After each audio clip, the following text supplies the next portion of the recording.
18절 말씀을 보겠습니다.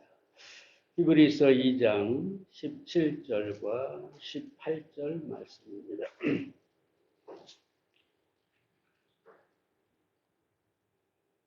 히브리서 2장 17절 18절 받들어서 읽습니다. 그러므로 저가 범사에 형제들과 같이 되심이 마땅하도다. 이는 하나님의 일에 자비하고 충성된 대제사장이 되어 우리의 죄를 구속하려 하심이라. 자기가 시험을 받아 고난을 당하셨은즉 시험 받는 자들을 능히 도우시느니라.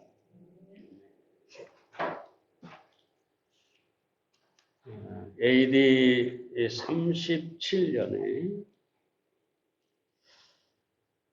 그러니까 예수님께서 돌아가신 몇 년 후에 태어난 유대인 역사가 요세푸스라는 사람이 있습니다. 그는 아쉽게도 예수님에 대한 상당한 지식을 가지고 있었지만 그리스도인은 아니었습니다. 그래서 그는 역사가로서 분명한 객관적인 사실을 가지고 예수님에 대해서 기록하게 됩니다. 그가 쓴 유대인의 고대사는 지금도 로마의 국제도서관에 소장되어 있다고 합니다. 거기에서 그는 예수님에 대해서 다음과 같이 기록하고 있습니다. 조금 깁니다만 제가 천천히 읽어보겠습니다. 이 무렵 한 사람의 현인 예수가 있었는데 그를 사람이라 부르는 것이 합당할지 모르겠다. 그는 많은 기사와 이적을 행한 사람이었으며 기쁨으로 진리를 받는 모든 이들의 선생이었다. 그는 많은 유대인들과 많은 이방인들을 자신에게로 이끌었다. 그는 그리스도였다. 우리들 중 주요 인사들의 제안에 따라 빌라도가 그를 십자가에 못 박도록 판결했을 때 처음부터 그를 사랑하고 따랐던 이들은 그를 버리지 않았다. 하나님의 선지자들이 애언하고 1만 가지 놀라운 일을 그에 대해 애언한 말씀대로 예수는 죽은 지 사흘 만에 부활하신 모습으로 다시 나타났기 때문이다. 그리고 그를 따라 그리스도인이라 일컫는 무리들이 아직도 남아 있다. 예수님에 대해서 비그리스도인으로서 기록하고 있지만 상당히 정확하게 예수님에 대해서 기록하고 있는 것을 보게 됩니다. 예수님을 역사적 인물로 메시아로 그러니까 그리스도로 기록하고 있고 그의 신적 능력과 부활에 대해서도 그대로 기록하고 있습니다. 요즘 우리가 예수 그리스도라는 주제로 하나님의 말씀을 보고 있고 특별히 지난주와 이번 주에는 혈과 육이 되신 예수 그리스도, 피와 살을 가지신 예수 그리스도라는 제목으로 살펴보고 있는데요. 오늘 계속해서 지난주에 이어서 세 번째와 네 번째 사실을 보겠습니다. 세 번째, 예수님께서 피와 살이 되신, 다시 말해서 혈육을 가지신 이유가 우리를 구속하시기 위해서 그리하셨다라고 합니다. 17절 말씀을 다시 봅니다. 그러므로 저가 범사의 형제들과 같이 되심이 마땅하도다. 이는 하나님의 일에 자비하고 충성된 대제사장이 되어 백성의 죄를 구속하려 하십니다. 여기서 보니까 히브리서 기자는 예수님께서 그 형제들, 그러니까 사람들과 같이 되심이 마땅하다라고 합니다. 이 마땅하다라는 말은 무슨 말이냐 하면 뭐뭐 할 의무가 있다. 빚을 지다. 그런 뜻입니다. 예수님께서 그 형제들과 같이 되신 것은 마땅한 일인데 왜냐? 예수님은 사람이 되심으로 말미암아 짊어져야 할 의무가 있고 또한 사람들에 대하여 빚을 지고 있다라고 얘기를 하고 있는 것이죠. 그러면 예수님께서 어떤 의무와 빚을 지셨다는 말씀입니다. 먼저 혈과 육이 되신 예수님은 하나님의 뜻에 대한 또는 우리의 구속을 위한 의무를 가지고 오셨다는 것입니다. 예수님께서 육체로 이 땅에 오신 것은 하나님의 뜻을 위한 태어나는 순간부터 이미 의무를 가지고 오셨다는 것이죠. 요한복음 6장 38절과 39절에 보면 내가 하늘로서 내려온 것은 내 뜻을 행하려 함이 아니요 나를 보내신 이의 뜻을 행하려 합니다. 마태복음 26장 39절에서 기도하시면서 내 원대로 마옵시고 아버지의 원대로 하옵소서. 사도행전 2장 23절에 보면 그가 하나님의 정하신 뜻과 미리 아신 대로 내어준 바 되었거늘이라고 합니다. 이 모든 말씀을 종합하면 예수님은 육체로 오신 이유가 뭐냐? 왜 사람이 되셨느냐? 왜 피와 살을 가지셨느냐? 왜 우리와 같은 육체를 가지셨느냐? 다른 것이 아니라 하나님의 뜻을 이루기 위한 것이다. 그리고 그 하나님의 뜻은 뭐냐? 우리의 죄를 위해 십자가에서 죽이심을 당하는 것이다. 뿐만 아니라 예수님께서 혈과 육이 되신 것은 죄인에 대한 사랑의 빛 때문이었습니다. 혈과 육이 되신 것은 여기 보니까 사랑의 빛을 졌다고 마땅하도다라는 말은 사랑의 빛을 졌다는 이야기죠. 예를 들어 봅시다. 여러분 예수님은 하나님이시기 때문에 누구한테 빚을 질 일이 없죠. 하나님이 빚을 질 수가 없는 거죠.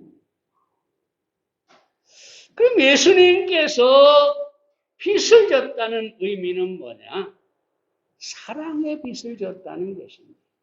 예를 들어 보겠어요. 여러분 부부가 결혼을 딱 하면 이 부부는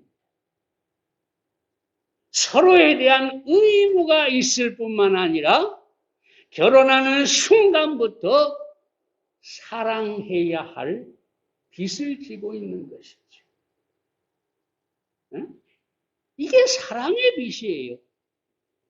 내가 무엇을 잘못하거나 무엇을 빌리거나 해서 빚이 아니라 사랑해야 할 빚을 지고 있다는 거죠.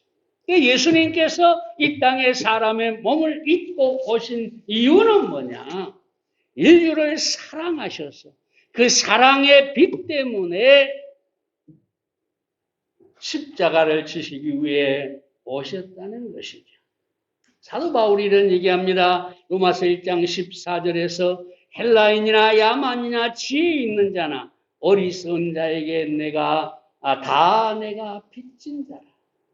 같은 의미죠. 사도 바울이 누구에게 빚을 졌어요?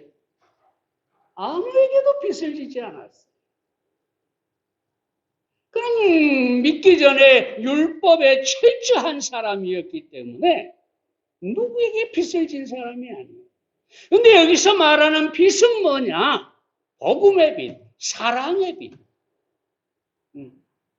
내가 복음을 전해서 저들을 구원할 그 사랑의 빚을 내가 지고 있다. 여러분, 사랑하는 사람은 그 사랑의 대상에 대한 빚을 지고 있는 것입니다.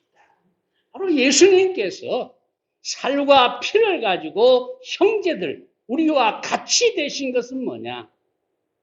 사랑의 빚 때문입니다. 사랑 때문에 사람이 되셨고, 사랑 때문에 이 땅에 오셨고, 사랑 때문에 십자가를 지었다. 바로 그것이 예수님의 사랑의 빛이라고 할 수 있습니다. 미국 선교사들이 알래스카에서 에스키모들에게 전도를 할 때 항상 이렇게 전도했답니다. 예수님은 착한 사냥꾼이시다. 착한 사냥꾼. 이게 무슨 말이냐면 옛날에 에스키모인들이 거대한 알래스카 그 곰을 사냥할 때 사냥꾼 중에 한 사람이 희생을 해야 한다. 그래서 이 곰 앞에 가서 뭐랄까 약을 바짝 올리게 되면 이 곰이 앞발을 들고 딱 그냥 화가 나서 이렇게 쓰는 거죠. 그 순간에 다른 사람들이 창을 곰의 가슴을 향해 던져서 이 곰을 잡는 것이죠. 근데 이 거대한 곰이 사람이 던진 이 창에 심장이 그대로 적중하면 얼마나 좋겠습니까? 근데 가끔 빗나간다는 거죠. 상처만 입힌다는 거죠. 그러면 이 화가 난 곰이 그 맨 앞에서 화가 나게 만드는 그 사람을, 그 사냥꾼을 죽이거나 깊은 상처를 입힌다는 것이죠. 그래서 맨 앞에서 곰을 화나게 하고 상처를 입는 이 사람을 에스키모인들은 좋은 사냥꾼이다. 그렇게 부른다는 것이죠. 여러분, 예수님은 좋은 사냥꾼, 착한 사냥꾼이죠.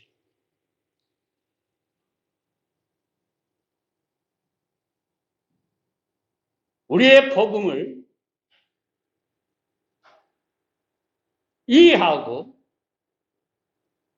예수님을 받아들일 수 있는 것은 뭐냐 하면 예수님께서 선한 착한 사냥꾼으로 우리를 대신해서 십자가를 지셨기 때문입니다. 다시 말씀드리면 예수님께서 형제들과 같이 혈과 육이 되신 것이 마땅한데 바로 우리를 위해 십자가를 지시고 죄의 빚을 대신 갚아 주시기 위해서입니다. 근데 성경은 또 우리에게 뭐라고 얘기하느냐? 우리도 서로 빚을 지는 것이 마땅하다라고 합니다. 마땅하다. 네. 의무를 지고 있다. 네? 빚을 지고 있다. 이 마땅하다는 말이 그 말인데 우리가 서로 사랑하는 것이 마땅하다. 교회 안에서 형제 자매들이 서로 빚을 져야 된다. 서로 대한 의무를 가져야 된다. 그 말이죠. 예수님께서 우리를 위하여 살과 피를 가지고 오셔서 십자가에서 우리를 위해 희생했다면 그 사랑을 입은 우리 또한 마찬가지로 서로 사랑하고 서로 빚을 지는 것이 마땅하다. 요한일서 4장 11절에 보면 뭐라고 합니까? 사랑하는 자들아, 하나님이 이같이 우리를 사랑하셨은즉 우리도 서로 사랑하는 것이 마땅하다. 하나님께서 이 땅에 사람을 몸을 입고 오셔서 십자가에서 우리를 대신하여 죄값을 담당하신 그 사랑을, 그 사랑으로 우리를 사랑하셨은즉 우리 또한 서로 사랑하는 것이 마땅하다. 그래서 여러분 오늘 이 아침에 이 생각을 가지시기를 바랍니다. 내가 저 형제를 위하여, 내가 저 자매를 위하여 내가 가져야 할 의무가 있다. 예를 들어서 기도해야 할 의무도 있는 것이지. 섬기고 봉사해야 할 의무도 있는 것이지. 나는 의무를 가진 사람. 나는 사랑의 빚을 지고 있는 사람이다. 저 사람들이, 저 형제 자매들이 내게 아무것도 해주지 않았다 할지라도 나는 그리스도인으로서 의무를 가지고 있고 사랑의 빚을 지고 있는 사람. 우리 교회 안에서 만약에 우리가 서로를 그렇게 바라본다면 우리의 관계가 얼마나 아름답겠습니까? 우리가 그렇게 형제 자매들을 바라본다면 얼마나 그 사람이 우리에게 소중하겠습니까? 우리가 서로 사랑하는 것이 마땅하도다. 여러분, 이 말씀을 분명히 새기시기를 바랍니다. 로렌스 퍼셀 잭스라는 사람이 이렇게 이야기합니다. 당신이 아무리 하나님은 사랑이시다 외쳐도 당신 스스로 사랑을 실천하지 않는 한 아무도 당신이 한 말의 의미를 이해하지 못한다. 하나님은 사랑합니다. 사랑이십니다. 예수님은 우리를 사랑해서 십자가를 지셨습니다. 아무리 외쳐도 내가 사랑하지 않는다면 그것은 공허하다는 것이죠. 허공에 외치는 것과 같다는 것이죠. 그럼 사랑하는 여러분, 오늘 예수님께서 우리를 사랑하신 것이 마땅한 것처럼 우리가 다른 사람을 사랑할 수 있어야 하겠습니다. 네 번째로 예수님께서 혈과 육이 되신 것은 시험 받은 자들을 도우시기 위함이다. 18절 말씀을 봅니다. 자기가 시험을 받아 고난을 당하셨은즉 시험 받는 자들을 능히 도우시느니라.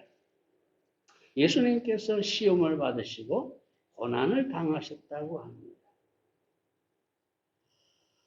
우리는 이 말씀에서 몇 가지 또 정리를 해볼 수 있는데요. 먼저 하나님은 시험이나 고난을 당하실 수 없습니다. 야고보서 1장 13절에 보면 하나님은 악에게 시험받지도 아니하시고 친히 아무도 시험하지 아니하십니다. 여러분, 하나님은 크고 존귀한 분입니다. 누가 있어 감히 하나님을 시험할 수 있겠습니까?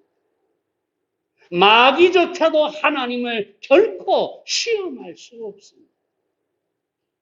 더구나 하나님은 거룩하신 분이기 때문에 사람들을 죄로 유혹하지도 않으십니다. 제가 왜 이 말씀을 드리느냐? 예수님은 하나님이신데 시험받을 수가 원래 없으신 분이라는 겁니다. 그런데 왜 시험을 받으셨느냐? 예수님께서 육체가 되셨기 때문입니다. 사람이 되셨기 때문에 시험을 받으셨다는 것입니다. 요한일서 4장 2절에 보면 예수 그리스도께서 육체로 오신 것을 시인하는 영마다 하나님께 속한 것이라고 합니다. 이 초대교회 사도시대에 그리스도의 가현설을 주장하는 사람들이 있었어요. 이단들이죠. 이게 무슨 말이냐 하면 헬라의 영지주의의 영향을 받은 사람들인데 늘 말씀드렸지만 영지주의가 뭡니까? 물질은 악하고 다시 말하면 우리의 육체는 악하고 정신, 영은 선하다. 이게 헬라의 철학이고 영지주의예요. 근데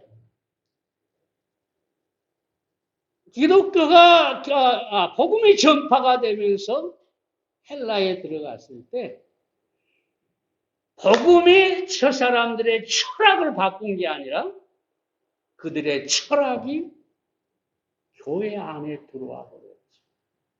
그러다 보니까 어떻게 되느냐?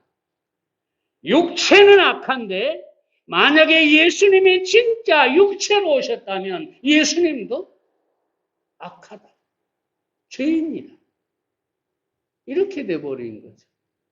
그래서 이들이 주장하는 게 뭐냐? 예수님은 결코 육체로 오지 않으셨다. 그럼 어떻게 오셨느냐? 구약의 아브라함이나 이삭이나 야곱에게 하나님께서 사람의 모양으로 나타나신 것처럼 일시적으로 하나님이신 예수님께서 사람들에게 보이셨을 뿐이다. 그러니까 나타났다가 사라지셨다. 필요하면 어떤 사람에게 자기를 사람의 모양으로 보이셨다가 또 사라졌다. 다시 말하면 예수님은 살과 피를 가진 육체가 결코 아니다. 이렇게 주장한 이단들이 있었던 거죠. 그래서 조금 전에 읽은 말씀에 예수 그리스도께서 육체로 오신 것을 인정하는 자마다 하나님께 속한 것입니다. 예수님이 육체로 살과 피로 혈과 육으로 오신 것을 부정하는 자들은 다시 말하면 하나님께로서 오지 않는 이단이라고 말이죠. 다른 영이라고 말이죠. 그러므로 예수님께서 육체로 오신 것을 증거해 주는 게 뭐냐? 그분이 시험을 받고 고난을 당하셨다는 것이죠. 만약에 일시적으로 예수님이 나타나셨다면 시험 받을 수가 없겠죠. 고난을 당할 수가 없겠죠. 근데 예수님은 시험과 고난을 당하셨으므로 분명히 혈과 육으로 오신 사람이시다. 이것을 증명해 주고 있는 것입니다. 그래서 이브리서 4장 15절에 모든 일에 우리와 한결같이 시험을 받은 자로 돼 죄는 없으시니라 라고 말씀하고 있는 것입니다. 마지막으로 예수님은 시험과 고난에서 우리를 능히 건지실 수 있다고 합니다. 왜냐하면 시험을 받아 고난을 당하셨은즉 시험받는 자들을 능히 도우십니다. 이 말씀은 뭐냐면 예수님이 시험받아 고난은 당했지만 그 시험에 넘어지지 않았다. 다시 말하면 승리하셨다는 얘기죠. 마태복음 4장에서 우리가 잘 보는 것처럼 예수님이 마귀에게 시험을 받으러 광야로 갔는데 예수님은 그 시험에 빠져서 실패하지 않으십니다. 시험을 이기신 분이잖아요. 그래서 우리가 시험을 당할 때, 우리가 고난 당할 때 우리를 능히 도와주실 수 있는 분이시다.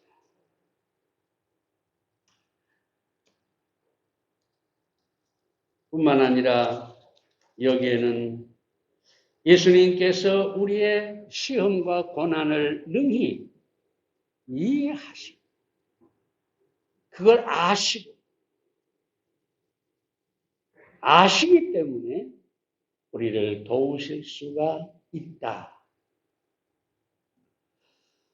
자, 여러분, 우리는 시험을 당할 수밖에 없습니다. 왜냐하면 혈과 육을 가졌기 때문이고, 우리는 우리 안에 또한 죄성을 가지고 있기 때문에 시험을 당하고 고난을 받고 때때로 실패할 수가 있습니다.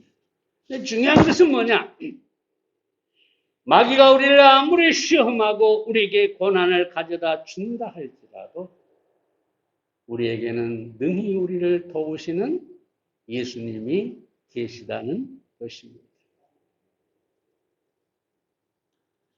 미국의 프로야구 선수 가운데 조 디마지오라는 사람이 있습니다. 전설적인 사람이죠.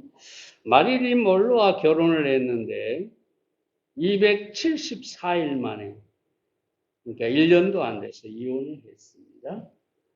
이 몰로라는 배우는 여러분이 잘 아는 것처럼 화려하죠. 아름답죠. 많은 남성들이 그를 흠모했고 또 결혼하기도 했습니다. 그런데 이 몰로가 죽었죠. 자살인지 타살인지 아직도 잘 모른다고 합니다만 중요한 것은 조 디마지오는 몰로와 이혼하고 나서도 아무리 몰로가 다른 사람을 만나고 또 이렇게 타락해도 단 한 번도 결혼하지 않고 오직 몰로만을 바라봤던 거예요. 얼마나 지고한 사람입니까? 그리고 이 몰로가 죽었을 때 그 많은 남자들은 단 하나도 없었고 오직 이 디마지오만 그 죽음을 함께 했다고 합니다. 제가 왜 이 사람을 얘기해요? 아무리 지고한 사랑을 한 이 조 디마지오도 몰로의 타락을 막을 수도 몰로가 시험당하는 것을 막을 수도 결코 없었다는 거예요. 그런데 이 디마지오보다 더 큰 사랑으로 우리를 사랑하신 예수님께서 능히 우리의 시험을 이기게 하시고 고난을 능히 감당하게 하시고 우리에게 승리를 주시는 분이시다. 그러므로 예수 그리스도를 시험 당할 때, 고난 당할 때 바라볼 수 있는 여러분들이 되시기를 바랍니다. 기도하겠습니다. 살아계신 아버지 하나님, 오늘 혈과 육을 가지고 우리와 같이 되신 예수 그리스도, 그분에 대해서 함께 살펴보았습니다.